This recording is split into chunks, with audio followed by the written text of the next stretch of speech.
संगमनेरवरून आहे. माझ्या लग्नाला 10 वर्ष पूर्ण झाली होते. परिस्थिती पण इतकी नव्हती की सारखं कुठंतरी सांगेल त्या दवाखान्यात जायचं वगैरे. पण डॉक्टर यशवंत मानेंचं नाव ऐकलं, वडिलांना सांगितलं, घरात सांगितलं, सगळ्यांनी हो दिलं आणि आम्ही सरांकडे आलो. तर सरांच्या केबिन मधून बाहेर येताना सरांनी फक्त माझ्या वडिलांना आणि घरच्यांना सांगितलं की 2019 मध्ये तुमच्या हातात आम्ही बेबी देऊ म्हणून. फक्त तेवढीच एक आशा होती.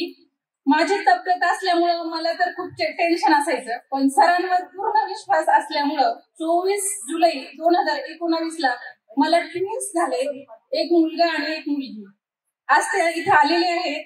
फक्त मला इथे यायचंय की माझ्या फॅमिलीकडून यशवंत माने सरांना मला खूप धन्यवाद द्यायचंय सर, कारण माझी फॅमिली कंप्लीट झाली. माझे मिस्टर एकटे होते, माझ्या सासू सासऱ्यांना खूप टेन्शन होतं, ते बोलून दाखवत नव्हते. पण सर आज एवढं छान म्हणजे आमचं फॅमिली आहे ना की सासू सासऱ्यांचं सगळं टेन्शन दूर झालं आता. म्हणजे ते इतके सगळे आम्ही एकत्र छान राहायला लागलो ना की मला ते बरं वाटायला लागलं. तर सर खूप खूप थँक्यू फॅमिली कंप्लीट केल्याबद्दल.